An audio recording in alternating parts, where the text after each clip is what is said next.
Azərbaycan Həmkarlar İttifaqları Konfederasiyasında iş yerlərində gender bərabərliyinin təşviqi mövzusunda tədbir təşkil olunub. Mərkəzi icra hakimiyyəti orqanlarının nümayəndələri Azərbaycan Həmkarlar İttifaqları Konfederasiyasının və Beynəlxalq Əmək Təşkilatının İşçilərin Fəaliyyəti üzrə Bürosunun təmsilçiləri tədbirdə iştirak ediblər.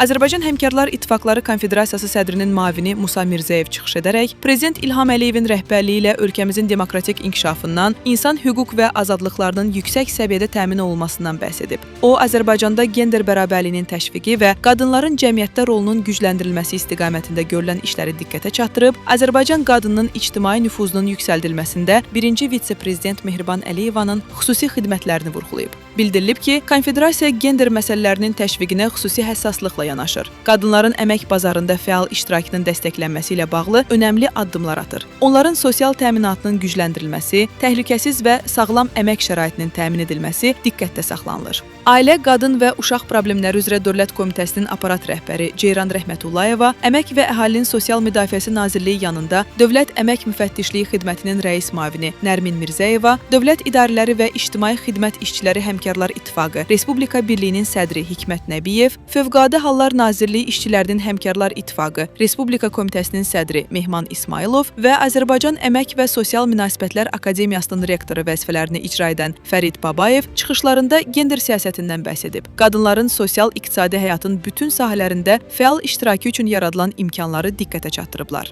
Tədbirə onlayn formatda qoşulan Beynəlxalq Əmək Təşkilatının gender məsələləri üzrə mütəxəssisi Özgə Bərbər Axtaş çıxışında gender bərabərliyinin inklüziv və dayanıqlı əmək münasibətlərinin formalaşmasındakı əhəmiyyətini vurğulayıb. Azərbaycanda bu sahədə görülən işlərə diqqət çəkib.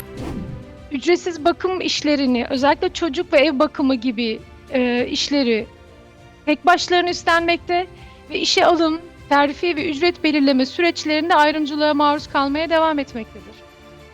Bu eşitsizlikleri gidermeye yönelik uluslararası çabaların merkezinde elbette ki Uluslararası Çalışma Örgütü'nün temel sözleşmelerinden biri olan ve çalışma dünyasında eşitliğin temel taşı niteliğindeki 100 sayılı eşit ücret sözleşmesi yer almaktadır ki Azerbaycan bu sözleşmeyi onaylamış ülkeler arasında yer alır ki bu da çok önemlidir.